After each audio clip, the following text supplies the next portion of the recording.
بسم الله. السلام عليكم ورحمة الله وبركاته.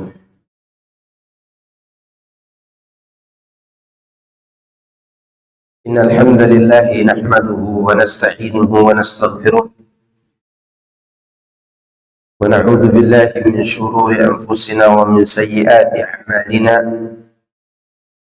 من يهده الله فلا مضل له ومن يضلل فلا هادي له. وأشهد أن لا إله إلا الله وحده لا شريك له، وأشهد أن محمدا عبده ورسوله صلى الله عليه وعلى آله وصحبه أجمعين وسلم تسليما كثيرا مزيدا. يا أيها الذين آمنوا اتقوا الله حق تقاته ولا تموتن إلا وأنتم مسلمون. فإن أصدق الحديث كتاب الله، وخير الهدي هدي محمد صلى الله عليه وسلم، وشر الأمور محدثاتها، فإن كل محدثة بدعة وكل بدعة ضلالة وكل ضلالة في النار. Jemaah sekalian, azani Allah wa iyyakum. Semua orang ingin mencari muka dan berharap berdekatan dengan orang-orang besar. Hampir semua manusia ditabiatkan demikian. Oleh karena itu, mereka mencari ridho manusia tersebut, mengikuti apa yang diinginkannya, serta mereka memiliki perasaan rindu kepada orang tadi. Maka oleh karenanya mereka semangat melakukan apa saja yang diinginkan oleh orang yang mereka inginkan tadi. Namun kenapa itu tidak kita lakukan kepada Allah saja? Kata Ibnu Qayyim rahimahullah, orang yang ingin mendekatkan diri kepada Allah, dia harus melalui 3 perkara. Yang pertama, ittiba'u sunnah, mengikuti sunnah Rasulullah sallallahu alaihi wasallam. Yang kedua, rindu kepada Allah. Yang ketiga, mengharapkan ridhonya. Siapa yang menyatakan dirinya ingin mendekatkan diri kepada Allah tapi tidak melakukan 3 hal tadi, maka dia adalah orang yang jauh dari Allah. Lihat orang-orang sufi, orang-orang tarekat, orang-orang tasawuf. Mereka berzikir dan berzikir, berdoa, bermunajat, tapi dibangun di atas bid'ah, jauh dari sunnah. Akhirnya mereka juga jauh dari Allah SWT. Karena sunnah Nabi SAW adalah jalan yang harus ditempuh. Lihat orang-orang kafir, mereka juga ingin mendekatkan diri kepada Allah, tapi tidak melalui jalan Rasulullah SAW. Coba antum nanti di rumah buka buku sejarah Rahibul Makhtum di bagian perang Badar. Apa yang dikatakan Abu Jahal ketika perang Badar itu belum dimulai. Dan perkataan Abu Jahal itu dimasukkan oleh Allah dalam suratul Anfal ayat 19. Coba antum lihat suratul Anfal ayat 19.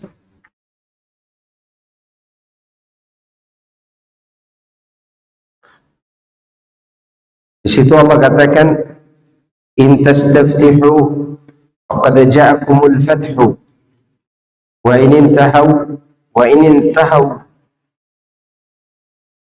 wa in tantahu fahuwa khairul lakum wa in ta'udu na'ud wa walan tughniya ankum fi'atukum syai'a walau kathurat wa anna Allah ma'al mu'minin.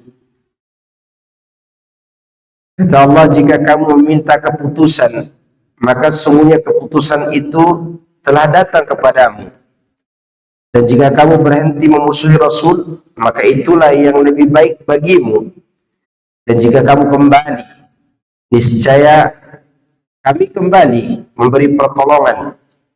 Dan pasukanmu tidak akan dapat menolak sesuatu bahaya sedikit pun darimu, biarpun jumlahnya pasukan banyak.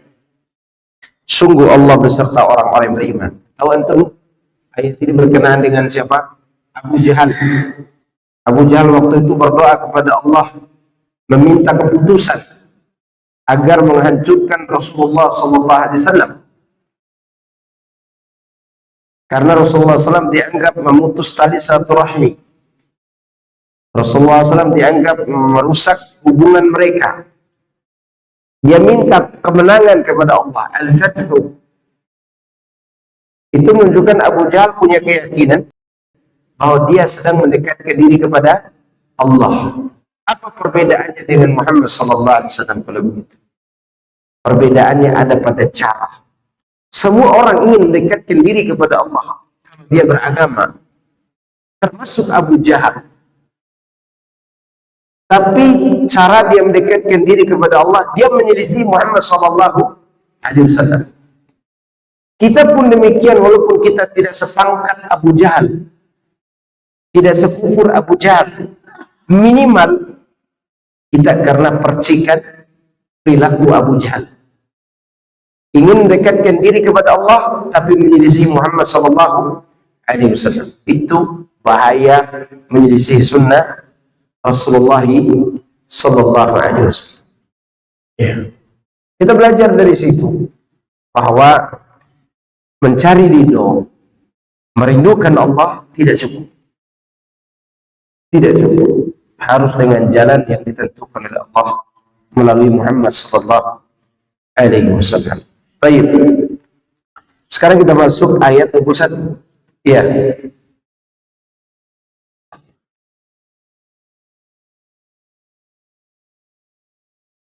A'udzu billahi minasy syaithanir rajim.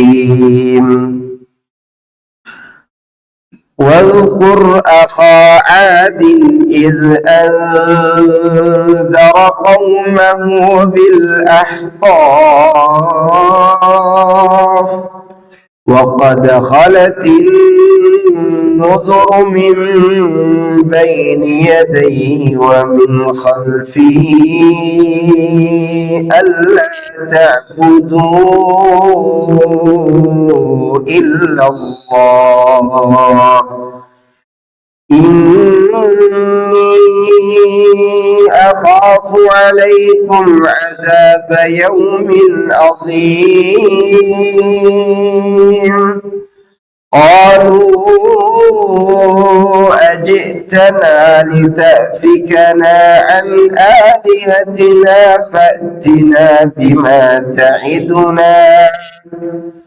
فأتنا بما تعدنا إن كنت من الصادقين قال إنما العلم عند الله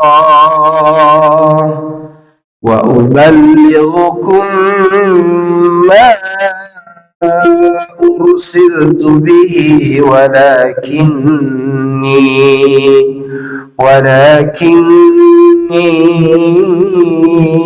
أراكم قوما تجهلون فلما رأوه عارضا مستقبل أوديتهم قالوا هذا عارض ممطرنا بل وما استعجلتم به ريح فيها عذاب أليم تدمر كل شيء بأمر ربها فأصبحوا لا يرى إلا مساكنهم كذلك نجزي القوم المجرمين.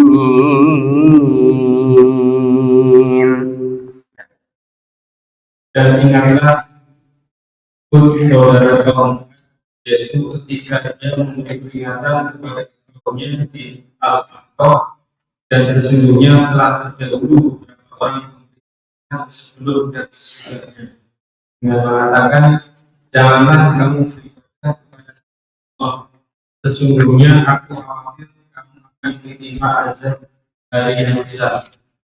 Mereka menjawab, kamu datang kepada kami untuk memalingkan kami dari menyembah ini, maka datangkanlah kepada kami azab yang telah kamu ancamkan kepada kami jika kamu termasuk orang-orang yang benar.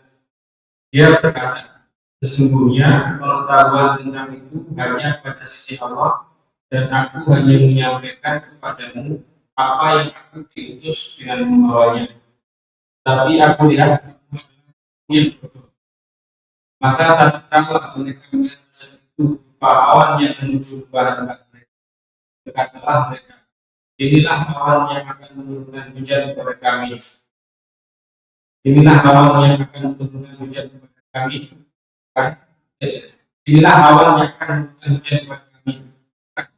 Bahkan itulah azab yang kamu minta supaya kamu segera, yaitu angin yang mengangkut azab yang gede, yang menghancurkan segala sesuatu dengan perintahnya.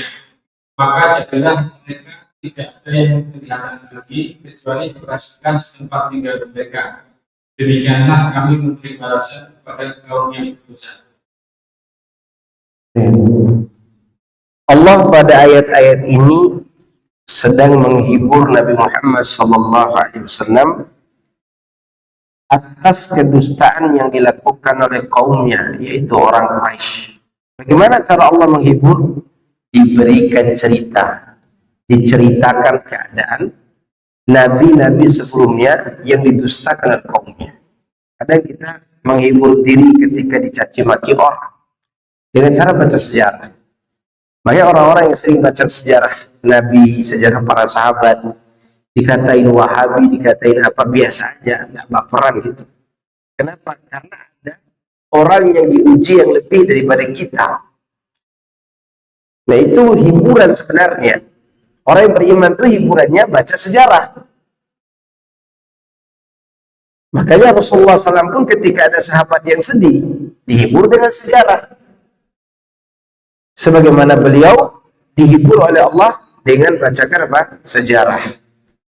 Nah, di sini Allah Subhanahu wa taala sedang menghibur, menyenangkan, membuat hati Rasulullah itu agar tidak sempit. Ya, melapangkan dada beliau. Dengan cara apa? Wadhkur akha Adin. Dan ingatlah saudara kaum Ad. Maksudnya Nabi Hud. Nabi Hud itu saudaranya kaum Ad. Ya. Yani Nabi Hud alaihissalam yang pernah diutus oleh Allah kepada kaum Ad. Kaum Ad pertama yang tinggal di Al-Ahqaf. Ahqaf itu bukit yang berpasir. Ya.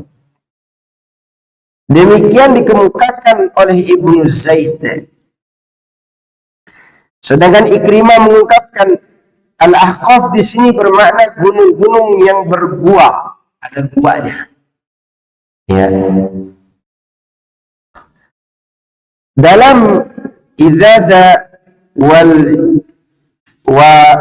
fal yabda binafsihi, Ibnu Majah menukilkan dari Abdullah bin Abbas radhiyallahu anhuma bahwa Rasulullah SAW pernah bersabda kepada para sahabat, yarhamunallahu wa Adin. Namun hadis ini dhaif, lemah, dilemahkan oleh Syekh Al-Albani rahimahullah. Artinya, semoga Allah merahmati kita dan saudara kaum Ad, maksudnya Nabi Hud. Semoga Allah merahmati kita dan Nabi Hud. Hadis ini sekali lagi dhaif, didhaifkan oleh Syekh Al-Albani dalam kitab Dhaiful Jami' nomor 6427. Baik, firman Allah Azza wa Jalla, wa qad khalatin nudhur min baini yadayhi wa min khalfihi. Dan sesungguhnya telah terdahulu beberapa orang pemberi peringatan sebelum dan sesudah Ad. Ya. Jadi Allah telah mengutus para rasul dan pemberi peringatan di negeri-negeri lain di sekitar negeri mereka. Maksudnya Hud mengucapkan hal itu kepada mereka. Akan tetapi kaumnya memberikan jawaban dengan ucapan berikut ini. Ajitana lita'fikana an alihatina?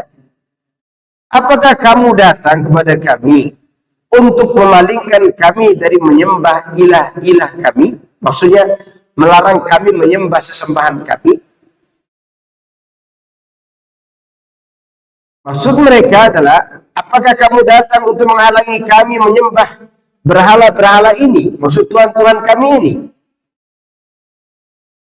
Kalau begitu, kata mereka, fa'tina bima ta'iduna in kunta minas shadiqin. Maka datangkanlah kepada kami azab yang telah kamu ancamkan kepada kami jika kamu termasuk orang-orang yang benar.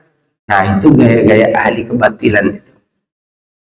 LGBT juga begitu kan? Ya kan? Mana laknat itu kata mereka. Bahkan mereka berdalil dengan apa? Takdir. Sama ini. Kaum Ad, kaum Lut, sama. Kata-katanya mirip semua. Sampai hari ini sama. Mana tuh adab kata mereka? Ya. Demikian juga pada zaman Nabi Muhammad SAW, para kaum kafir Quraisy mengatakan, mana adab tuh wahai Muhammad? Gitu. Maka di sini pun sama perkataannya. Fa'tina bima ta'iduna. Mana yang diancamkan itu? Maksud mereka meminta agar didatangkan azab dan hukuman Allah dengan segera. Ini karena mereka menganggap hal itu mustahil terjadi. Mustahil terjadi. Ya. Sama dengan orang pemakan riba, udah kaya raya, rumah di mana-mana. Mana mungkin Allah perangi saya? Tiba-tiba diperangi oleh Allah. Ya. Tiba-tiba dihancurkan oleh Allah. Anda masih ingat ada seorang kaya raya, dan waktu itu kita bertemu 2006, 2007, 2008. Kaya raya. Kaya raya. Pada saat itu, ketika hari ini kita ribut tidak mengisi bensin pakai Pertamax, tidak bisa beli Pertamax turbo, motor dia sudah pakai bahan bakar pesawat, saking banyak uangnya. Ya. Sudah diukur jaraknya, lewati jarak itu meledak motornya. Ya. Apa dia bilang pada saat itu? Dulu waktu saya banyak uang, ini dia cerita setelah miskin.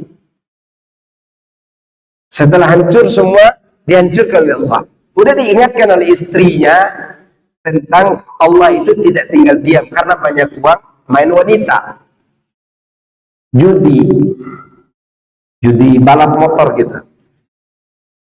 Kemudian selain itu dia juga dagang narkoba, dagang ekstasi ya. Nah ini antum pengalaman ya, oke. Jadi dia pakai suntik-suntik itu dijual tuh gitu kan. Udah diingatkan bahwa suatu hari nanti kita akan jatuh miskin, tetap ya. Betul-betul apa yang terjadi, semua uangnya ditipu anak buahnya. Dagang ini ditipu, dagang itu ditipu. Mau lapor polisi, dagang barang terlarang gimana? Mau lapor polisi ini, dia dagang barang terlarang. Miskin, betul-betul miskin. Sebelumnya dia menganggap tidak mungkin kita miskin, karena uang itu kalau ditaruh di karung, berkarung-karung, kata dia. Ya. Dia seorang teknisi di Jepang. dan dipakai oleh perusahaan Yamaha terbesar di Jepang. Tapi setelah dia ngaji justru tidak selera lagi dia ke sana. Nah, itu menunjukkan bahwa jangan kita menganggap remeh peperangan dari Allah itu. Kita udah nyaman-nyamannya hidup, ternyata tiba-tiba Allah cabut kemiskinan. Kalau sekarang ada orang bilang, siapa orang terkaya sekarang nih? Yang terkaya di dunia ini? Apalah namanya itu? Ya, Elon Musk. Itu untuk mencapai harta dia, kita harus bekerja 3.000 tahun lebih, dan gaji kita sebulan itu 1 miliar baru kita dapat mencapai harta dia. Saking kayanya orang ini. Mungkin sekarang berpikir nggak mungkin saya jatuh, tapi sebentar lagi mati loh. Minimal itu. Berapa tahun dia umur dengan harta itu? Ya sabu anna malahu akhladah. Ya. Apalagi sekarang dia terisolasi, tidak bisa bebas seperti kita. Berani dia makan nasi uduk di pinggir jalan, nasi kuning, bubur ayam, tidak bisa. Lagian juga tidak selera dia.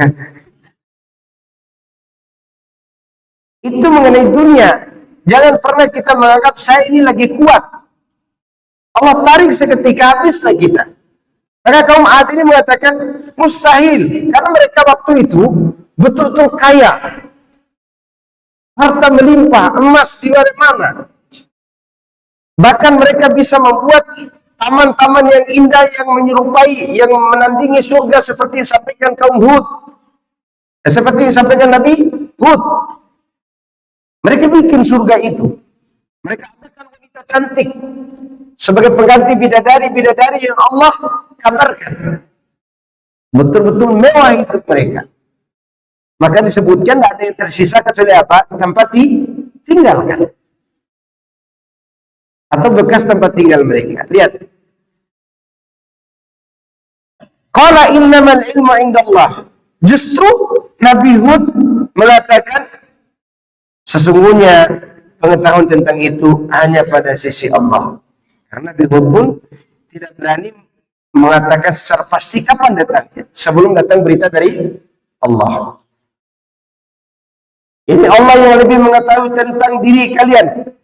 Apabila kalian memang berhak untuk segera diazab, maka dia akan melakukan hal itu kepada kalian. Sedangkan aku hanya sekedar menyampaikan sesuatu yang karenanya aku diutus. Walakinni arakum qauman tajhalun. Akan tetapi aku melihat kalian adalah kaum yang bodoh, kaum yang jahil.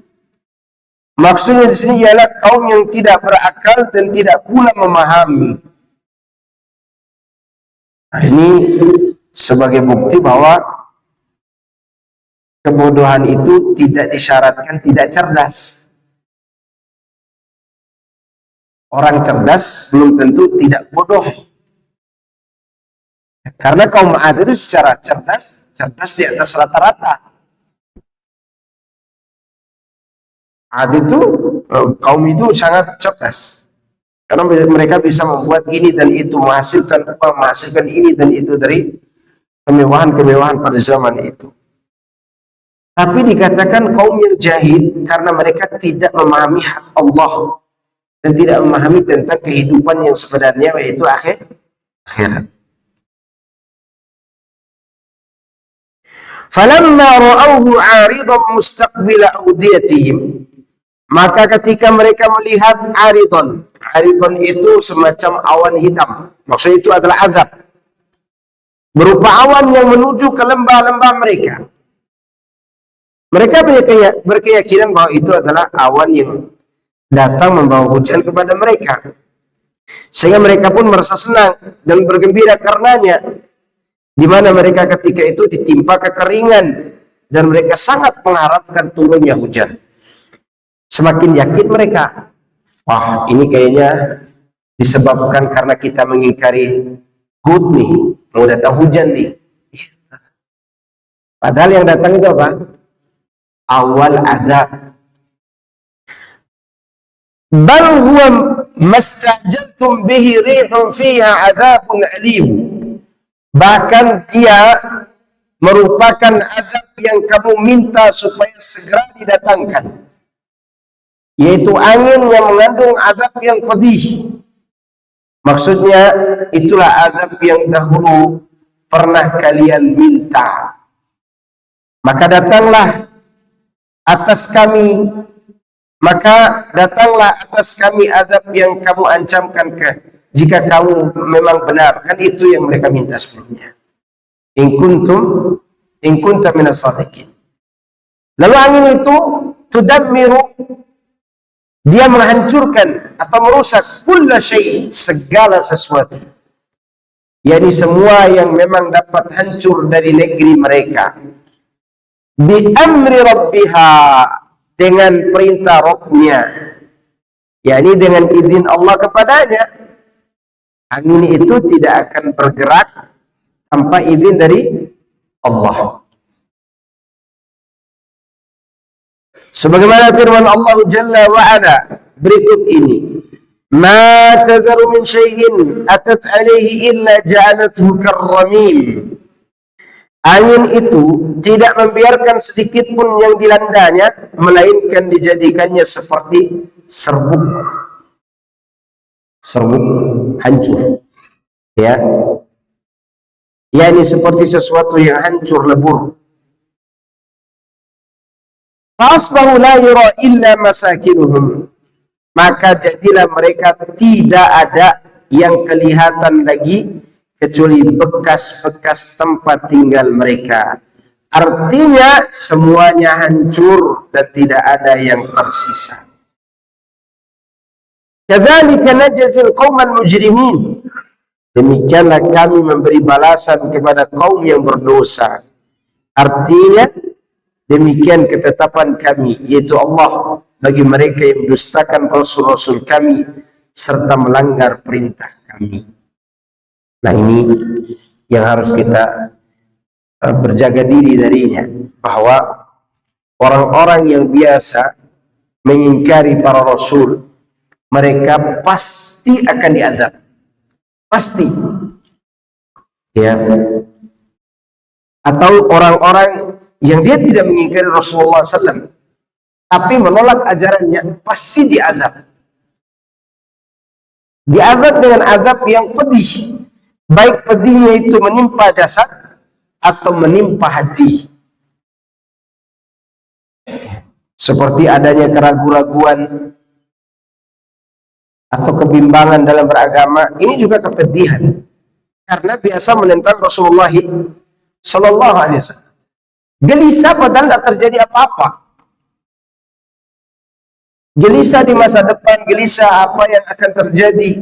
Ini bagian dari kepedihan, siksaan dari Allah bagi mereka yang berusaha mengingkari atau menyelisih sunnah Rasulullah Sallallahu Alaihi Wasallam.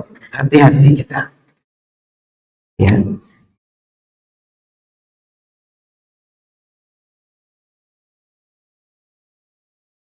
Imam Ahmad telah meriwayatkan dari Aisyah, semoga Allah meridhoinya, dia berkata, aku tidak pernah melihat Rasulullah SAW tertawa kencang sampai aku melihat anak lidah, yakni tekak beliau, akan tetapi beliau tersenyum saja. Lebih lanjut Aisyah menuturkan, jika beliau melihat awan atau angin, maka terlihat kesedihan pada wajahnya. Aisyah pun bertanya, wahai Rasulullah, jika orang-orang melihat awan, maka mereka bergembira dengan harapan ia membawa hujan. Tetapi aku melihat dirimu ketika melihat awan itu, kenapa wajahmu sedih? Beliau mengatakan, ya Aisyah, ma yu'amminuni an yakuna fihi adabun qad udhiba qaumun birrih wa qad ra'a qaumun al-adhaba wa qalu hadha aridun mumtiruna. Wahai Aisyah, tidak ada yang mengamankanku atau menjaminku bahwa di dalam awan itu tak mengandung azab. Sesungguhnya suatu kaum telah diazab dengan angin. Tatkala kaum tersebut melihat azab itu, mereka mengatakan, inilah awan yang akan menurunkan hujan kepada kami. Jadi Rasulullah SAW mengingat kisah kaum Ad. Hadis ini diriwayatkan Imam Bukhari dan Imam Muslim dari hadis Ibnu Wahab. Berarti hadisnya sahih. Jadi Nabi itu kalau dia tertawa, dia tidak pernah tertawa terbahak-bahak. Tidak pernah. Beliau tertawa itu tersenyum sampai terlihat gigi. Kalaupun tertawa betul, terlihat gigi beliau, gigi geram. Senyumannya atau senyum, kalau bahasa kita senyum lebar lah gitu. Ya. Imam Ahmad juga meriwayatkan dari Aisyah radhiyallahu anha. Dia berkata, jika Rasulullah SAW menyaksikan awan salah satu ufuk langit, maka beliau akan meninggalkan aktivitasnya meskipun beliau berada dalam sholatnya. Lalu berdoa, Allahumma inni a'udzubika min syarri ma fihi. Ya Allah, sungguhnya aku berlindung kepadamu dari kejahatan, dari keburukan yang terdapat di dalam awan itu. Ini doa ketika melihat awan. Tiba-tiba musim kemarau datang yang berwarna hitam gitu. Kita menunggu-nunggu dengan payung turun hujan, khawatir turun yang lain. Ya kan? Maka Rasulullah SAW walaupun berada di tempat sholat, beliau tetap memperhatikan itu dan berdoa. Dan jika Allah menghilangkannya awan di ufuk langit tadi, maka beliau pun memuji Allah. Adapun jika awan tersebut diturunkan hujan, beliau langsung berdoa, Allahumma sayyiban nafi'ah. Ya Allah, berikanlah kami hujan yang bermanfaat. Emang ada hujan yang tidak bermanfaat? Banjir? Ya, pertanyaannya begini. Hujan itu kan rahmat Allah. Ya kan? Kenapa di sebagian keadaan hujan justru menjadi azab? Cobaan. Kenapa? Kalau antum diam, mana diam juga. Kenapa? Dia banjir. Manusia yang rusak. Jadi bumi itu seperti tubuh kita. Tubuh kita kalau sakit, makanan yang halal jadi bahaya. Ya kan? Antum punya asam lambungnya tinggi. Lihat es krim enak, campur kopi lagi, kasih durian, mati. Ya, karena padahal durian kalau dimakan orang yang sehat, dia menambah kemampuan sebagai seorang laki-laki. Ya, kata orang itu penambah testosteron kata mereka. Tapi coba dikasih orang yang asam lambung, dikasih kopi dikit, ya opname lah minimal. Maka demikian juga hujan. Karena hati manusia sakit, penuh dengan dosa, yang tadinya hujan seharusnya mendatangkan rahmat untuk umat manusia, justru berubah menjadi apa? Azab. Ya. Maka Nabi SAW kepada para sahabat, tahukah kalian apa itu musim kemarau? Para sahabat dengan polosnya menjawab, yaitu panas, tandus, tidak ada tumbuh-tumbuhan yang tumbuh. Apa kata Nabi? Kemarau adalah tumtoruna walam tambut alaikum. Kalian terus diguyur hujan, tapi tidak ada tanaman yang tumbuh. Banjir, longsor, habis. Bukankah di daerah Aceh, Medan pernah terjadi kemarin tuh? Itu kebanyakan air hujan, banjir. Mungkin di tengah-tengah mereka ada sesuatu yang buat Allah murka. Atau Allah ingin membongkar kedok orang-orang yang berbuat kecurangan, menzalimi binatang-binatang di hutan itu, sehingga binatangnya lapar, meminta kepada Allah. Antum jangan kira binatang itu tidak meminta kepada Allah. Maka oleh karenanya ketika turun hujan, doanya Allahumma sayyiban. Jangan diremehkan doa ini. Kalau bisa diajarkan kepada seluruh orang-orang yang melihat hujan itu, agar doa-doa kita dikabulkan oleh Allah, terutama untuk orang Jawa Barat yang sering diguyur hujan ini. Bogor yang basah, Jakarta yang banjir. Maka minta kepada Allah, Allahumma sayyiban. Baik, kita lanjut ayat 26.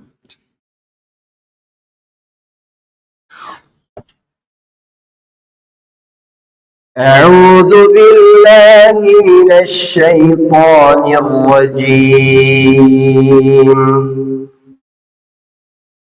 وَلَقَدْ مَكَّنَّاهُمْ فِي مَاءٍ مَكَّنَّاكُمْ فِيهِ وَجَعَلْنَا لَهُمْ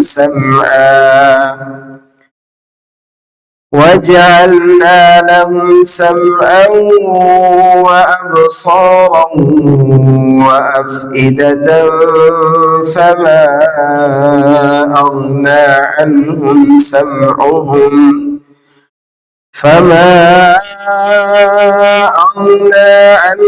سَمْعُهُمْ وَلَا أَبْصَارُهُمْ وَلَا أفئدتهم من شيء إذ كانوا يجحدون بآيات الله وحاق بهم ما كانوا به يستهزئون وَلَقَدْ أَهْلَكْنَا مَا حَوْلَكُمْ مِنَ الْقُرَى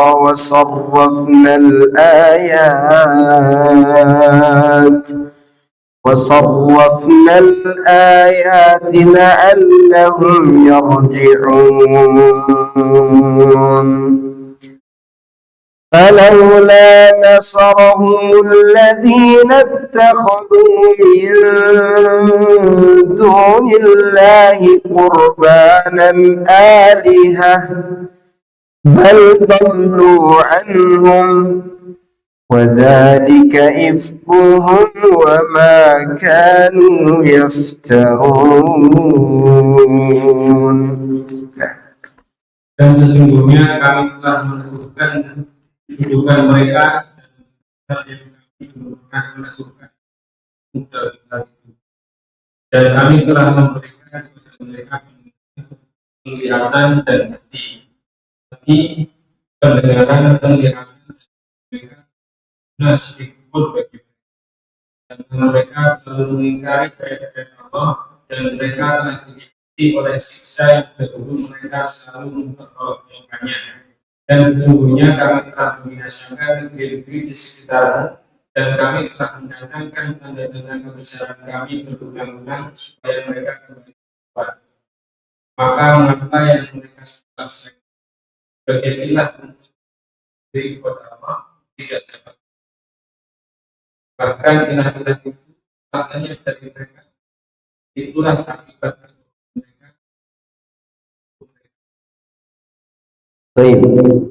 Allah berfirman dalam ayat-ayat tadi, di antara maknanya, dan sungguh kami telah meneguhkan kedudukan umat-umat terdahulu di dunia berupa harta kekayaan dan anak keturunan. Dan kami berikan kepada mereka apa-apa yang belum pernah kami berikan kepada kalian hal serupa dengannya, dan tidak juga mendekatinya. Artinya, kalau kalian sombong wahai kafir Quraisy, ada orang yang lebih kaya dari kalian. Kalau kalian menolak gara-gara masalah kedudukan dan popularitas, ada orang yang lebih hebat dari kalian. Gitu.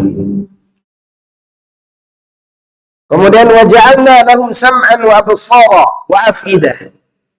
Dan kami telah memberi kepada mereka pendengaran, penglihatan, dan juga hati.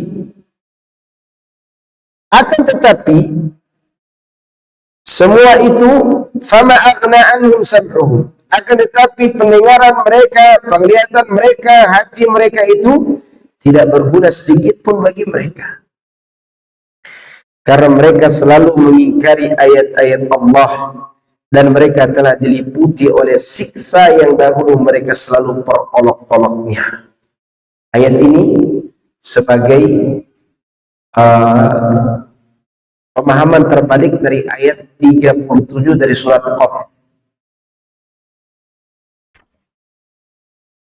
Ya, di surat Qaf Allah menyebutkan tentang ciri orang yang beriman. Mereka menggunakan 3 fasilitas ini.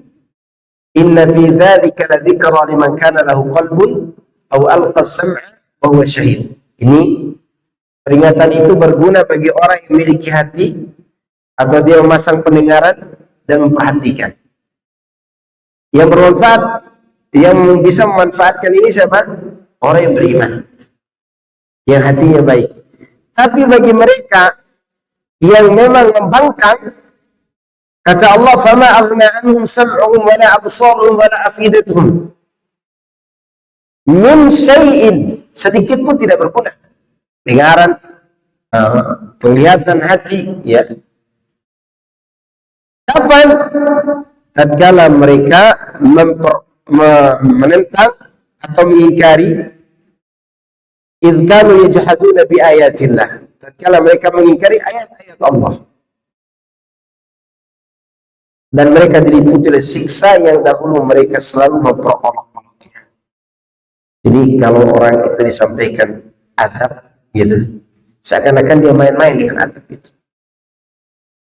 Sampai ada seorang, saya masih ingat tuh awal-awal saya ngaji dulu. Karena kalau kita awal ngaji semangat dakwahnya. Semua orang kita dakwahi. Kebiasaan kita waktu itu kalau ada orang nikahan kita pergi cari kayu bakar untuk masak yang ada di pernikahan itu. Bakar kayu jati-jati bekas itu diambil di hutan. Nah, ketika waktu zuhur tiba, kita sholat zuhur kan. Kita minta kepada abang-abang lainnya, ayo kita sholat bang. Nanti kalau kita tidak sholat, panas itu di padang mahsyar, matahari di atas kepala. Saking dia tidak mau sholat, dia ngomong apa? Karena kita berada di hutan belantara waktu itu. Ya udahlah, nanti kita tanam pohon aja di sana, kata dia gitu. Ini menunjukkan bahwa dia tidak menerima peringatan itu. Dengan cara apa? Dia kira itu main-main. Gimana kita bisa tanam pohon di sana? Selai rumput pun tidak tumbuh. Ya, dan tidak ada tanah yang begini bentuknya, semua rata. Rata semua. Kemudian ketika kita bicara tentang nanti ada sirat yang dibentangkan antara surga dan neraka, lebih tipis dari rambut, lebih tajam dari pedang. Siapa yang berbuat dosa bisa jatuh di dalamnya. Apa mereka katakan? Dan kita dengar langsung ya telinga kita waktu itu. Padahal waktu itu masih muda-muda, masih baru hijrah gitu bahasa kita. Walaupun hijrah masih di jamaah tabligh waktu itu. Tabligh apalah apa aja gitu. Apa kata mereka? Yaudah nanti kita berbuat dosa yang banyak aja. Kenapa? Nanti kalau ditendang malaikat, tendangnya lewat neraka, masuk surga. Karena akan ditendang dengan keras kan. Karena terlalu kerasnya kita masuk surga. Orang baru. Sampai hari ini mereka belum dapat hidayah. Semoga Allah berikan hidayah. Kemarin satu orang sudah mati dalam kondisi mabuk. Satu orang sudah mati beberapa hari yang lalu. Itu dulu sering kita peringatkan. Mati dalam kondisi bertato dan mabuk, ya, tidak pernah sholat. Waliyahulillah. Tapi Anda lihat temannya karena mati kawannya udah mulai sholat kemarin. Dan beli baju koko Anda lihat. Waktu Anda pulang turi kemarin beberapa makan ya. Tapi ini jemaah sekalian bahwa jangan pernah mengolok-olok azab Allah. Azab itu pasti terjadi, baik di dunia maupun di akhirat. Kalau Allah menghendaki, Allah akan mengazab. Bahkan hari ini, saat ini, kenapa Allah tidak turunkan azab? Karena langit dan bumi itu dihibur oleh Allah dengan dua nama yang sering bergandengan. Diperkenalkan oleh Allah nama kepada langit dan bumi yang ingin hancur gara-gara dosa kita. Apa nama tersebut? Halimun Ghafurun. Allah sebutkan bergandengan dalam surah Fatir kalau salah. Innahu kana haliman ghafura. Sungguhnya Allah itu halim. Halim itu artinya santun. Bagaimana bentuk santunnya Allah? Dia tidak langsung menyiksa pelaku dosa. Dia tunggu taubatnya dulu. Ya. Makanya malaikat yang mencatat perbuatan buruk kita yang di sebelah kiri, kalau kita berbuat buruk nih, tidak langsung dicatat, langsung dicatat, tidak. Beda dengan yang kanan, ada perbuatan baik langsung dicatat. Yang kiri itu kata Ibnu Qayyim, dia tidak langsung catat. Dia minta dulu pendapat. Jika dia langsung berbuat baik nih orang, maka tidak jadi dicatat keburukannya. Ya, itulah sabda Nabi SAW. Wadri sayyiat al-hasanata tamha. Segera berbuat baik setelah berbuat salah, itu yang menghapus keburukan kita. Itu pun yang dicatat oleh malaikat itu disembunyikan lagi oleh Allah kalau keburukannya dicatat. Disembunyikan. Saking baiknya Allah itu disebut dengan halim. Kalau Allah tidak perkenalkan diri dan tidak menggenggam langit dan bumi ini, maka udah hancur langit dan bumi ini gara-gara dosa kita. Karena gelisah langit dan bumi dengan dosa kita. Padahal kita ini kecil. Kecil sekali kita ini. Kerdil. Bahkan tempat tinggal kita lebih luas laut daripada bumi ini. Lebih daripada daratan, ya kan? Dan kita sedikit sekali kita. Ternyata urusan kita besar. Matahari itu kalau mau mengelilingi galaksi, berapa lama dia harus menghabiskan waktu? Saking besarnya galaksi ini. 250.000 tahun. Atau lebih dari itu. Saking besarnya. Tapi semua yang besar, galaksi yang begitu besar ini, langit, bumi, dan seterusnya, ingin hancur gara-gara urusan kita. Tapi ada yang lebih besar daripada mereka, yaitu Allah Azza wa Jalla, yang tidak bisa diukur kebesarannya. Dan dia menganggap langit dan bumi, memperkenalkan nama kepadanya agar langit dan bumi ini tenang. Liman ghafura. Itu yang buat adab ini tidak turun. Tapi kalau kita minta terus, Allah murka, nggak perlu kalian minta pun diturunkan. Kalau kita maksiat semuanya. Maka oleh karena itu Allah katakan, walaqad ahlakna ma haulakum minal qura. Dan sesungguhnya kami telah membinasakan negeri-negeri sekitar, yakni penduduk negeri Mekah, sekitar negeri Mekah, di mana Allah telah membinasakan umat-umat yang mendustakan para rasul yang bertempat tinggal di sekitarnya, seperti kaum Ad, ya, menetap di Al-Ahqaf, bukit pasir, di Hadramaut. Hadramaut itu kan sekitar Yaman sana, Yaman. Begitu juga kaum Samud yang tempat tinggal mereka terletak di antara mereka dan Syam. Sama halnya dengan kaum Saba, penduduk Yaman, serta Madian yang berada di jalan mereka menuju Gaza. Itu selalu dilewati oleh kaum Quraisy ketika dagang.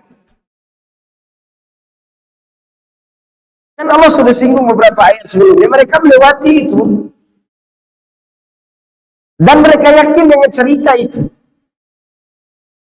Kaum-kaum yang telah dibinasakan karena melawan para rasul. Kaum Sabah, bagaimana cara Allah mengadabnya? Mereka ini kaum yang tentram, makmur. 1300-an tahun sebelum Masehi, 1300 tahun sebelum Masehi, sebelum datang Nabi Isa, kaum Sabah itu sudah mulai menguasai perekonomian dunia. Bayangkan. Ini sebelum kedatangan Nabi Isa. Kan tahun Masehi kan dihitung dari Nabi Isa kan. 1300-an tahun sebelum itu, mereka telah berhasil membangun dinasti, tapi mereka tidak membuat kerajaan dulu. Membuat kaya dulu rakyatnya. Semua rakyat makmur. Mereka itu. Bagaimana cara mereka makmurkan rakyat?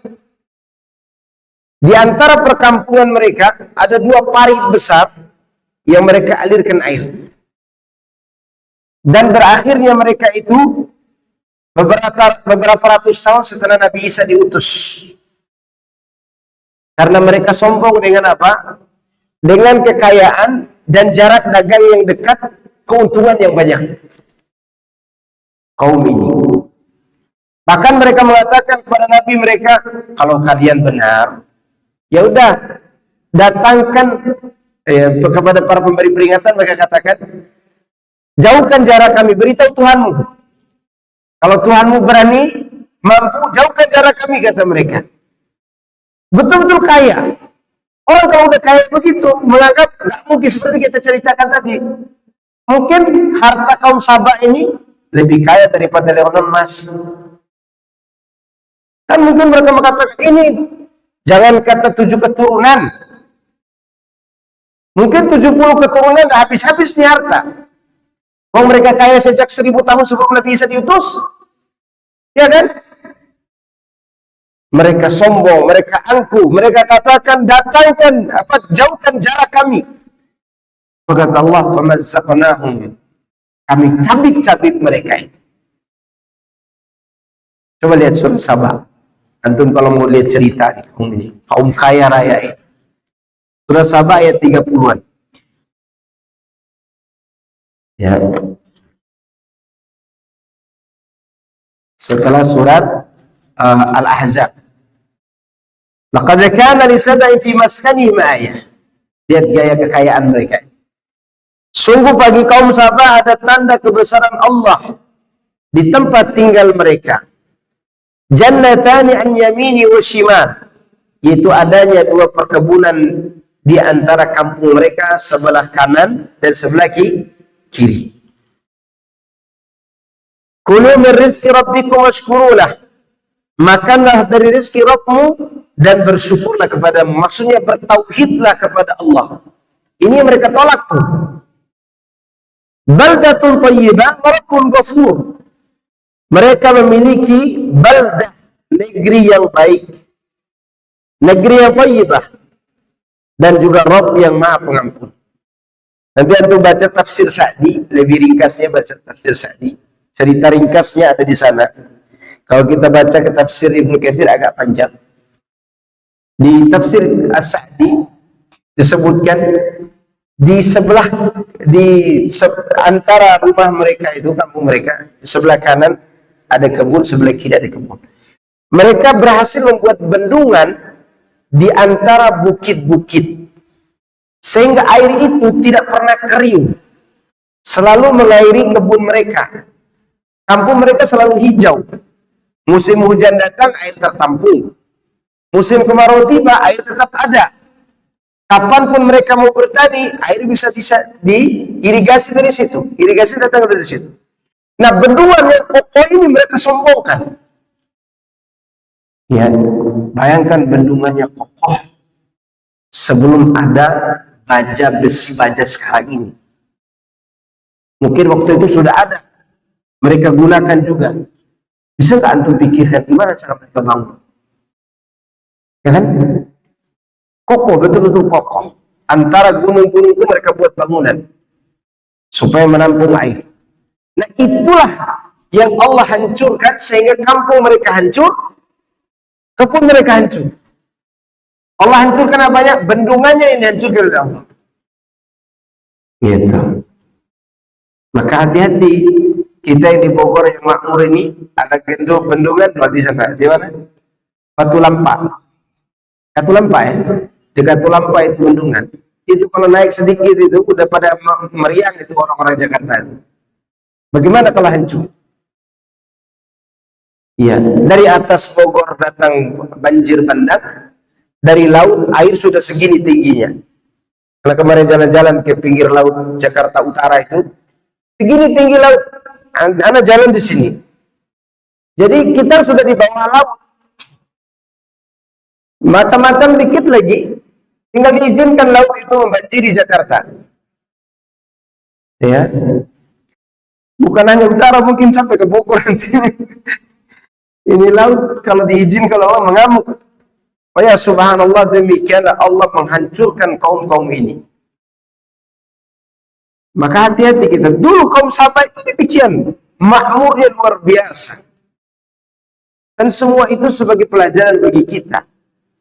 Jangan tertipu dengan harta yang kita miliki.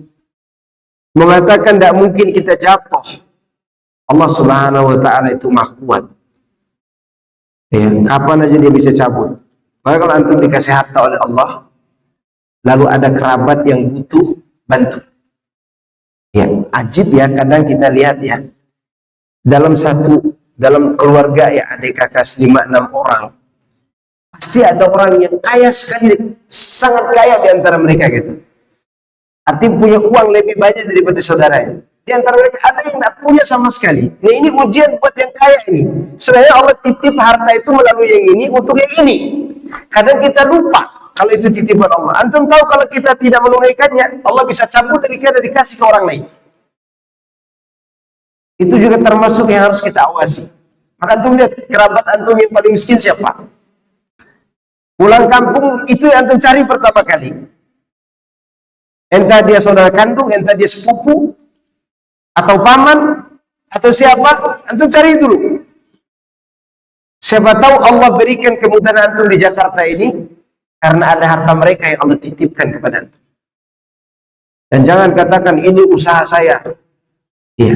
Orang yang seperti antum tuh banyak, tapi tidak diberikan sama. Banyak nggak yang sehat kayak kita? Banyak. Maka jangan pernah merasa sombong dengan harta itu. Seperti kaum sahabat tadi. Udahlah cari sendiri aja harta, ngapain minta sama gue gitu kan. Kita bantu, semampu kita bantu. Kadang di situ Allah titipkan harta mereka kepada kita. Kemudian demikian juga danau kaum Lut. Danau kaum Lut yang di situ kaum Lut ditenggelamkan. Buminya udah terbalik. Ya karena mereka sendiri hidupnya terbalik kan. Udah dijadikan laki mau jadi putih itu kan. Mereka pernah pula melewatinya, itu orang-orang musyrik pernah melewatinya dan semua dilihat oleh mereka. Seharusnya itu jadi pelajaran bahwa orang-orang mengingkari para rasul itu diadab oleh Allah. Kemudian wasarrafna al-ayat, dan kami telah mendatangkan tanda-tanda kebesaran kami berulang-ulang, kata Allah. Yang dimaksud kami telah menerangkan secara gamblang. Maka Quran itu diulang di sini, besok lagi di sana. Ayat ini diceritakan Nabi Musa, ayat itu juga diceritakan Nabi Musa, ya kan? Sering kita dengar baca sejarah Nabi Musa di ayat-ayat Al-Quran.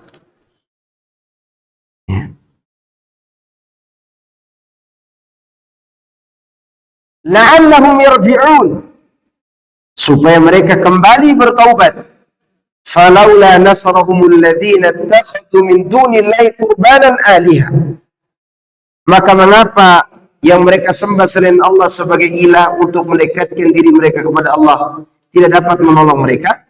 Maksudnya, apakah Tuhan-Tuhan mereka dapat menolong mereka ketika mereka membutuhkan? Tentu tidak. Karena tadi Anda ceritakan Abu Jahal waktu perang Badar, dia butuh berhalanya enggak?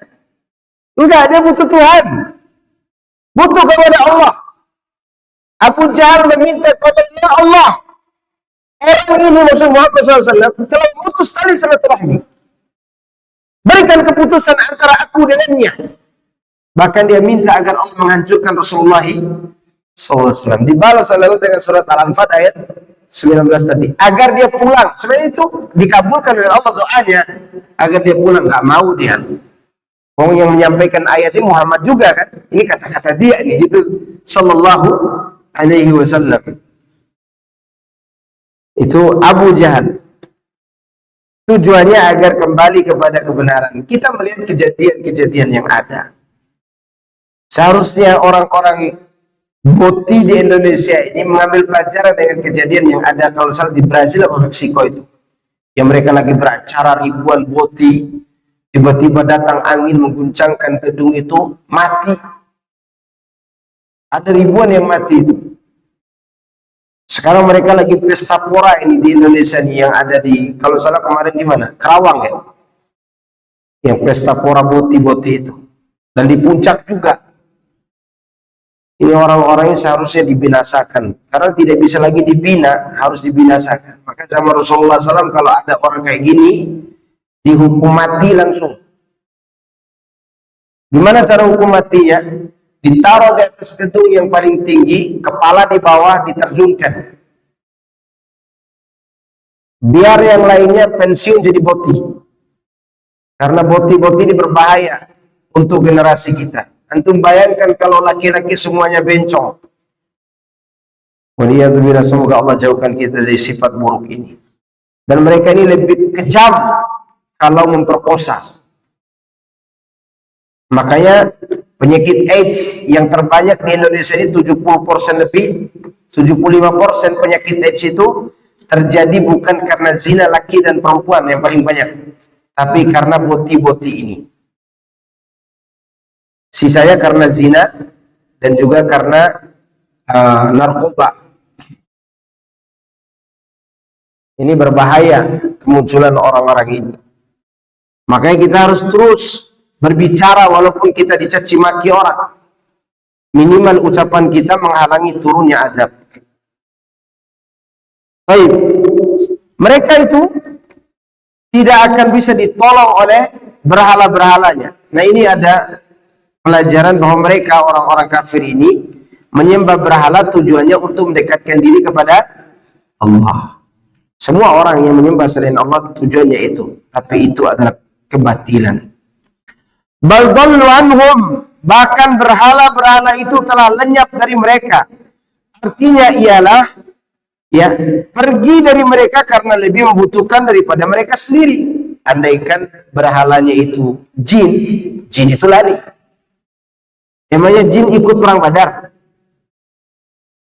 Nggak ikut perang Badar. Makanya ini menandakan bahwa jangan takut sama jin-jin itu. Nih, ibu-ibu di rumah kalau ketemu aneh-aneh di rumahnya, ketemu pocong, tampar aja. Tampar. Iya, tapi takutnya suami lagi ngeprank, siapa suruh ngeprank? Ya. Tampar. Karena itu membiasakan diri untuk berani. Waktu perang Badar ikut nggak jinnya? Nggak ikut. Perang-perang itu pergi lari, pontang-panting mereka. Lepas diri dia. Padahal seandainya jin-jin itu punya kekuatan, ya tinggal dia kumpulkan temannya 7.000. Kaum muslim ini nggak lihat kita gelitikin aja mati. Nggak sanggup. Karena mereka bisa berbuat atas izin Allah. Makanya di sini sebutkan yang mereka sembah selain Allah itu menghilang dari mereka, termasuk jin-jin yang mereka banggakan. Wadzalika ifkum wa ma kanu yaftarun. Demikianlah kebohongan mereka dan apa yang dahulu mereka adakan. Jadi jangan kita takut juga nih kepada orang-orang mengada-ngadakan ucapan, memfitnah kita di media sosial. Tidak usah takut. Suatu hari nanti akan terbongkar ini. Suatu hari nanti akan melemah. Sebagaimana yang terjadi di sini. Maksudnya pengada-adaan mereka dalam tindakan mereka menjadikan Tuhan-Tuhan selain Allah. Mereka tidak memperoleh keuntungan, bahkan mereka sudah merugi dalam penyembahan mereka terhadap Tuhan-Tuhan itu. Sudahlah mereka jadi budak patung, budak jin, budak selain Allah, tidak dapat keuntungan dari situ. Ya. Sama seperti orang ingin masuk polisi gitu atau tentara, ada ordal, dikasih uang 200 juta supaya bisa masuk. Ternyata ordal ini lemah. Dia pangkatnya baru AKBP, di atasnya ada kombes. Iya. Belum lagi di atasnya bintang 1 yang sudah berbicara di ranah politik. Ya udah nggak bisa. Nggak bisa. Kecewa. Itu padahal makhluk hidup yang bisa saja berbuat dengan kejadian tadi, tapi tidak sanggup menolongnya. Apalagi patung, apalagi jin, apalagi yang lainnya, nggak bisa. Selain Allah nggak ada yang bisa menolong kita. Walaupun tujuan kita untuk mendekatkan diri kepada Allah. Ya. Ini mengada-ngada itu pasti lemah. Tidak ada sesuatu kebohongan yang kuat. Semua kebohongan pasti lemah. Ya, pasti ketahuan.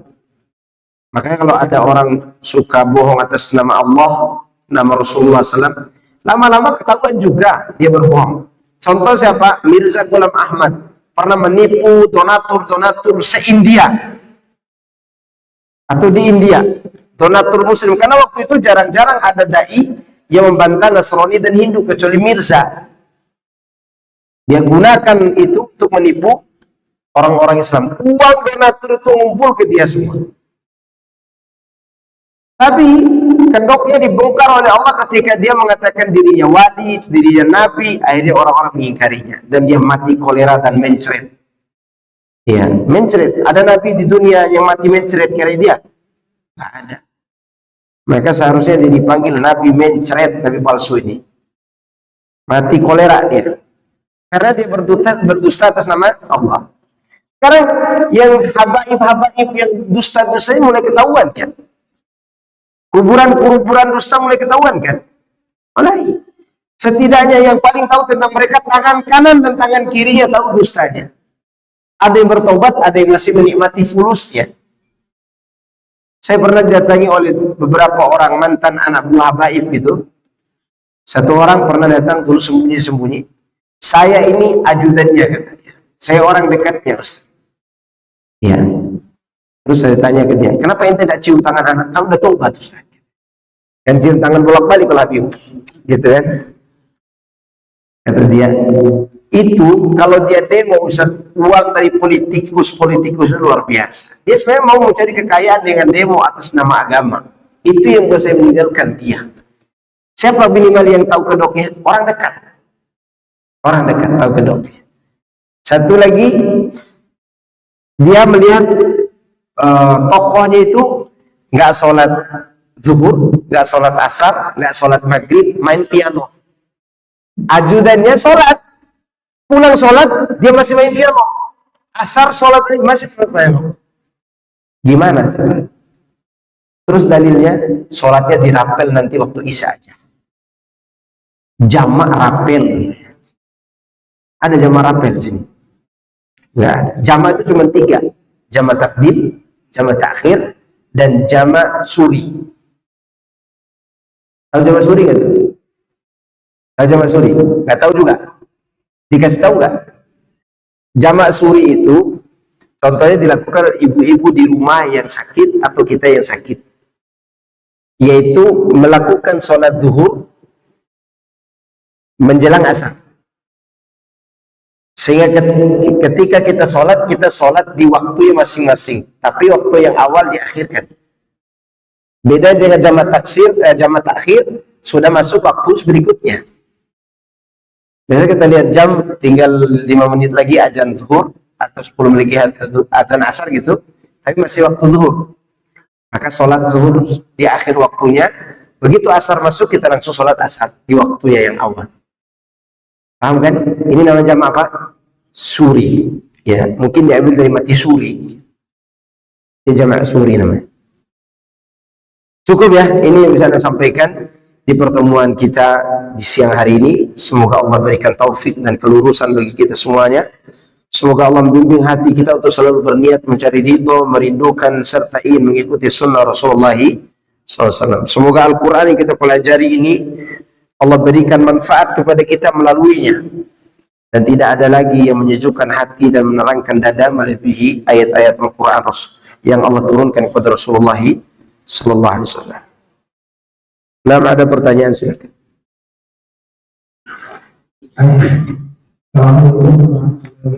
Waalaikumsalam. Tadi disebutkan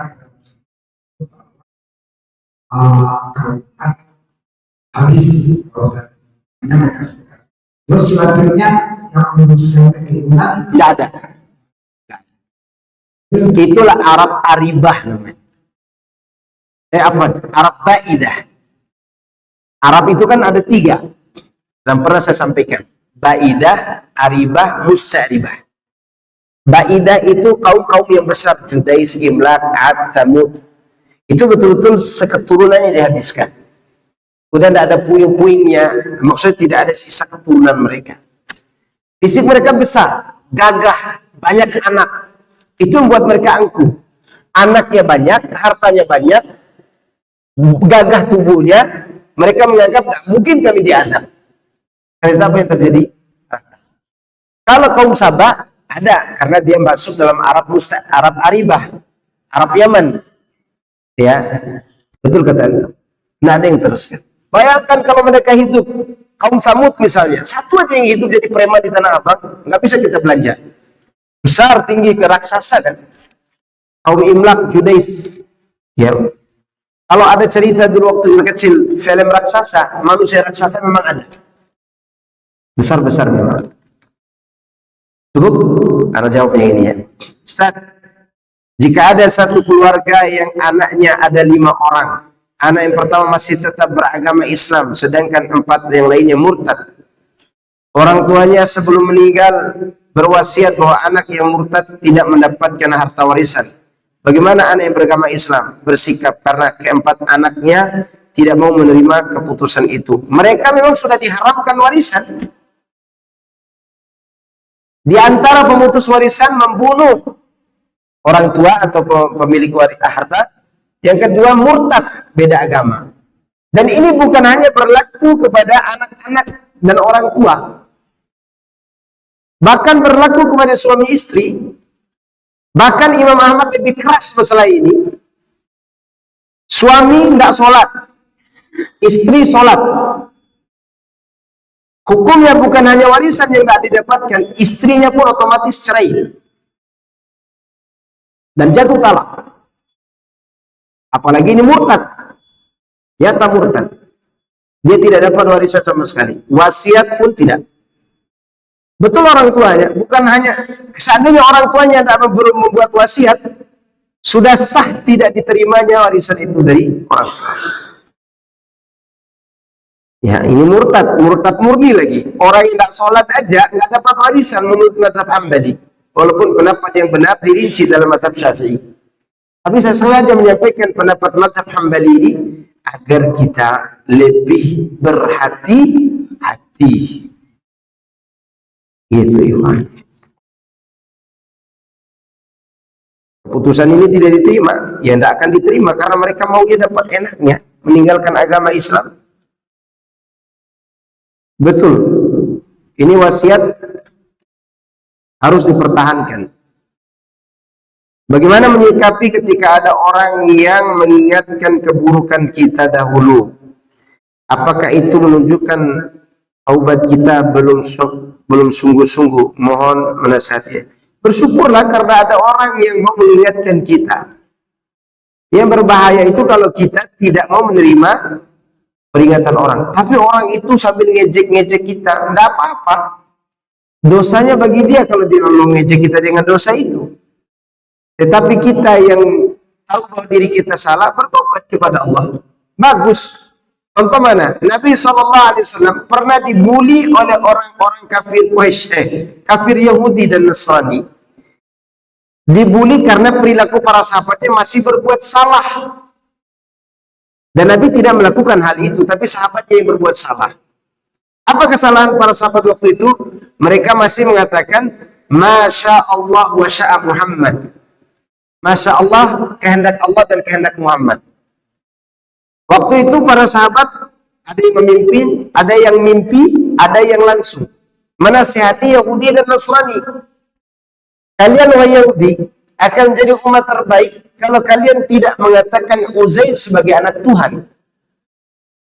Apa kata Yahudi? Kalian pun akan jadi umat terbaik jika kalian tidak mengatakan Masya Allah wa sya'a Muhammad.